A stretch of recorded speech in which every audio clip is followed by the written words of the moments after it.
अंजली दमानियांनी आज पुन्हा एकदा कृषी विभागाच्या खरेदीवरून तोफ डागली। दुप्पट किमतीने औषधाच्या लाखो बाटल्यांची खरेदी झाली आणि ज्यांच्याकडून ही खरेदी झाली त्यांचा खाता क्रमांक देणार आहे असं दमानियांनी म्हटलंय।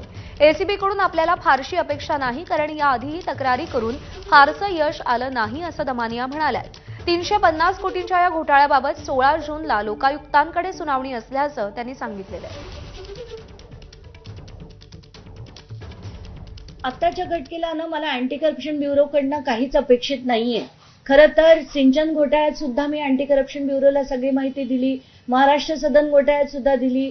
350 कोटीचा पहिला पार्ट होता त्याच्यातला आणि दुसऱ्या टप्प्यातला जास्त होता। आणि आताच्या घटकेला या दोन्ही स्कॅम्सची माहिती मी देणार आहे। आणि या व्यतिरिक्त महाजनकोकडनं त्यांच्या कंपनीला मिळालेली जी राख होती, जी सरळ सरळ त्यांच्या बॅलन्स शीटवर दिसतेय, एवढंच नाही तर ब्रिक कंपनीच्या ट्रान्सपोर्टचं सुद्धा कॉन्ट्रॅक्ट हे महाजनकोकडनं धनंजय मुंडेंना मिळालं होतं। या सगळ्या गोष्टी मी आता अँटी करप्शन ब्युरोकडे मांडणार आहे। अँटी करप्शन ब्युरोकडनं जे पत्र आलंय त्याच्यात असंच लिहिलंय की तुमच्याकडे जे धनंजय मुंडेंचे घोटाळे आहेत त्याच्याबद्दलची माहिती तुम्ही 2 दिवसात येऊन कार्यालयात सादर करावी। आणि तिथे मी कृषी घोटाळा आणि एक जो घोटाळा माझ्याकडे आला होता त्याची सुद्धा माहिती त्यांच्यापर्यंत देणार आहे। याच गोष्टींच्या कृषीमध्ये खरेदी करताना प्रचंड मोठा घोटाळा म्हणजे दुप्पटपेक्षा जास्त किमतीने सरकारने घेताना दाखवलंय, त्याची सगळी माहिती मी अँटी करप्शन ब्युरोला देणार आहे।